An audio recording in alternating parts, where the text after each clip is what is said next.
pire année de l'histoire de Nike. En 2024, rien n'a l'air de s'être passé comme prévu. Et si Nike finit par disparaître dans 10 piges, l'année 2024 sera gravée à jamais comme le début de la chute de l'empire Nike. La marque leader de son marché qui avait pris tant d'avance et qui faisait tout juste depuis les années 2000 est bizarrement en train de louper littéralement tous les coches. Chaque nouveau produit paraît de plus en plus bancal, bas de gamme ou inintéressant. Et là où le bas blesse pour Nike, c'est que ça se ressent cruellement sur leurs chiffres. La valeur boursière est en chute libre depuis des mois, avec une valeur de l'action Nike presque 3 fois plus faible qu'Adidas, un chiffre d'affaires qui stagne en 2024, ça n'arrive normalement jamais chez Nike, sauf pendant les périodes de crise majeure et mondiale, comme en 2008 pendant la crise des subprimes ou en 2019 pendant l'époque du fameux virus qu'on ne peut pas nommer sur YouTube. Et non, je ne le dirai pas car je ne veux pas me faire démonétiser, hein, non mais oh. Alors, est-ce que c'est Nike qui va mal ou c'est simplement l'économie globale qui est en train de se casser la gueule? Eh bah, un peu des deux. Mais pour 2025, quand Nike fait des prévisions à la baisse de ses futurs résultats financiers, Adidas est plus optimiste pour l'année prochaine et revoit ses prévisions à la hausse. Il y a clairement un problème chez Nike. Comme s'ils avaient mis du jour au lendemain le dernier des charlatans à la tête de l'entreprise et ils attendaient de voir ce qui allait se passer. Et bah, apparemment, c'est pas comme si, c'est a priori ce qu'ils ont vraiment fait, puisque beaucoup pensent que le downfall de Nike vient d'un homme, le nouvel homme à la tête de Nike. Le succès de Nike, en 1964, quand tout a commencé, personne n'y croyait. Et ce succès, on le devait au départ à son fondateur, Phil Knight, qui dirigera la marque d'une main de fer jusqu'en 2004, où il quittera son poste pour se prendre une retraite bien méritée, après avoir poussé le bail au sommet pendant 40 ans, mais surtout quelques mois après avoir perdu son fils Matthew. Enfin, si on dit vraiment les termes, le succès de Nike, on le devait pas qu'au génie de Phil Knight, mais surtout à l'esclavagisme moderne dont Nike sera énormément accusé entre la fin des années 90 et le début des années 2000. Mais au bout de 10 piges, déjà en 2010, tout le monde finira par oublier les scandales. Ou alors, tout le monde finira par trouver ça normal de faire bosser des gosses en Asie. Je sais pas. Bizarre. Bon, la vérité, c'est aussi que les successeurs de Phil Knight ont dû pas mal bosser pour rattraper l'image de Nike. Le premier CEO à avoir remplacé Phil Knight, c'est un certain William Perez, qui restera au fourneau pendant 2 ans avant de se faire évincer et remplacé par Mark Parker. Un mec qui a débuté plutôt en bas de l'échelle chez Nike. Il a commencé en tant que designer dans les années 80 et il a fini par gravir les échelons petit à petit pour se hisser au rang de CEO en 2006. Il connaissait parfaitement son marché, mais surtout il connaissait parfaitement Nike. Il faisait partie de ceux qui mettaient vraiment les mains dans le cambouis dans l'industrie et il sera dans la continuité de Phil Knight, un très bon dirigeant. C'est lui qui relancera l'innovation avec des bails qui ont super bien marché comme le Flyknit et d'autres bails qui ont un peu moins bien marché comme les Full Band. Et grosso merdo, Mark Parker, il a consolidé des bases d'une marque déjà au sommet et il la emmené toujours plus haut sans jamais vraiment changer la recette originale. Il fera le bonheur de Nike et ses actionnaires et il finira par se faire évincer à son tour en 2020. On lui reprochait une certaine misogynie. Sous son règne, on parlait de management toxique, de différences de salaire ou de promotion majoritairement masculine. Vous avez probablement vu passer les scandales autour de Nike en 2018, en pleine période MeToo. Il y a d'ailleurs même eu une plainte contre Nike de nombreux employés, et il y avait quand même 5000 pages de documents, de témoignages et d'enquêtes sur cette plainte. Ah oui, quand même. Bon, forcément, à partir de là, Mark Parker et pas mal de membres haut placés se sont fait dégager, et on a eu l'apparition d'un nouvel arrivant à la tête de la marque aux souches, un certain John Donahoe, qui gravitait déjà autour de Nike depuis 2014 pour son expertise dans le numérique. Et là où personne croyait au succès de Nike en 1964, aujourd'hui, personne ne croit vraiment au downfall de Nike. Ça paraît juste impossible. Pourtant, ce John Donahoe sera peut-être celui qui réussira l'exploit de faire disparaître Nike dans 10 piges s'il le laisse saboter la marque quelques années de plus. John Donahoe, les sneakers, le sportswear et toutes ces carabistouilles, à la base, c'est pas vraiment son domaine. Et lui, il était vraiment axé dans la tech. C'était le CEO d'eBay, de ServiceNow, et il était même au board de PayPal. Et donc, quand on lui a donné les clés de Nike, son rôle, c'était de faire rentrer Nike dans l'ère digitale à 200%. Et c'est ce qu'il tentera absolument de faire dès son arrivée au pouvoir. Il disait carrément que son objectif était d'aller chercher la génération alpha. En d'autres termes, ce qui l'intéresse lui, c'est les gosses de 12 piges. Donc t'es un mec bizarre, toi.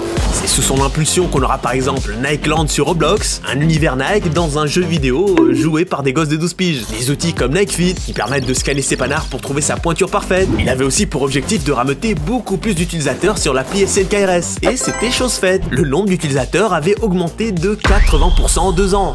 Bon, combien de ces utilisateurs étaient des bots venus scalper des paires de Travis? On sait pas, mais les chiffres étaient bien là. Il lancera plein de moves qui allaient dans le sens de la numérisation de Nike, des petites activations à droite à gauche qui étaient positives pour pour la marque. Pas forcément transcendante, hein. C'est évidemment pas avec une map sur Roblox qu'ils allaient péter le score, mais ça allait plutôt dans le bon sens. Par contre, d'autres choix étaient peut-être un peu moins judicieux. Pas mal de monde lui ont reproché sa précipitation sur le rachat d'artefacts. Ils ont sauté sur la hype des NFT, ils ont claqué des centaines de millions pour un projet qui était présenté comme la révolution pour l'avenir de Nike. Bon, il s'avère qu'au final les résultats sont assez mitigés pour pas dire que c'est un sacré flop. Artefact, si on résume grossièrement le bail aujourd'hui, c'est Nike qui a racheté une marque imaginaire à plusieurs centaines de millions pour sortir des dunks bizarres. C'est pas bien.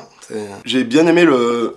Bah rien en fait. John Donahoe, il a tenté de numériser Nike. Mais Nike, pour l'instant, ça reste une marque de sportswear. Et les sapes, aux dernières nouvelles, ça se porte. Ça se télécharge pas. Ou du moins, pas encore. Les gens sont pas encore prêts pour le Nike digital. C'est pour ça qu'Artefact, on en entend parler plus que sur les produits physiques aujourd'hui. Le reste, vraiment, à part les 2-3 fous du bus qui veulent pas lâcher les NFT, tout le monde s'en branle.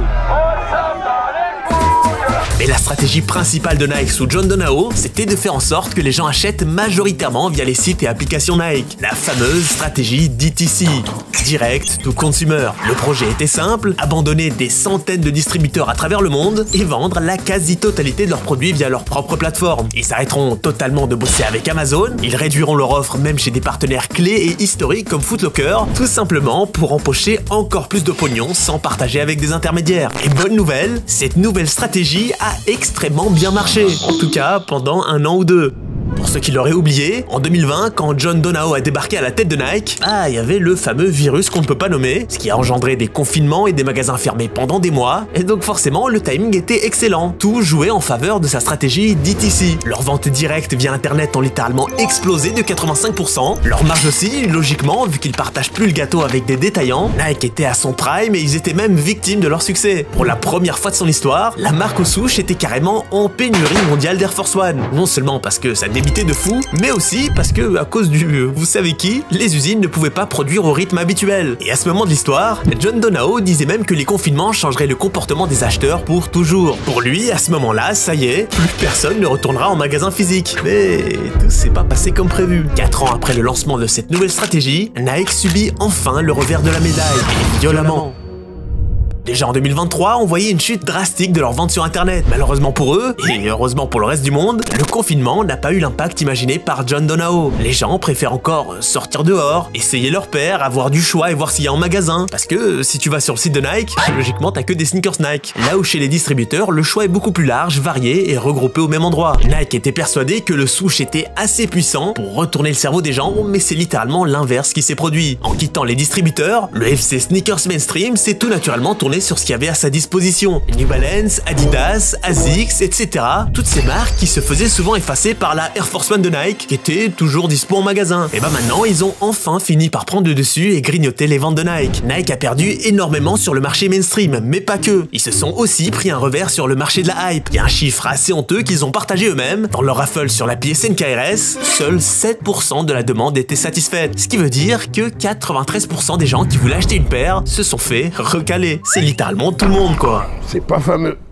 Forcément, il y a ceux qui ont quitté le navire Nike pour donner du gaz à New Balance, mais aussi ceux qui sont partis chez le FC Panda Boy. Et pour ceux qui suivent le game, clairement, 80%, si c'est pas 99% des bails vendus sur Panda Boy, c'était que des fake paires de Nike. Et ça s'arrête pas là. Ces dernières années, Nike s'est aussi raté sur le running, au profit des marques vues comme plus spécialisées. On, Oka, Salomon, ASICS, New Balance, toutes ces marques font aujourd'hui beaucoup plus rêver les coureurs. Quand Nike est vu comme la marque fashion, qui fait des produits avec un rapport qualité-prix performance pas ouf, les marques plus nichées de runners sont vues comme les vraies marques pour courir sérieusement. En gros, pendant que Nike se pensait inébranlable et surtout indispensable aux gens au point de quitter tous les distributeurs, les autres ils ont vu la faille et ils ont fait des vrais bails. Que ce soit dans les sneakers mainstream, les paires hype du moment, le running et aussi le marché chinois qui, comme dans l'automobile, se met à consommer local dans le sportswear et la sneakers, Nike c'est le géant qui se fait graille de tous les côtés et qui a beau être en train de perdre un peu partout, ça reste quand même le géant et le leader incontesté du marché. Du moins pour l'instant, parce que tout peut tourner très vite s'ils continuent de faire tout faux stratégiquement.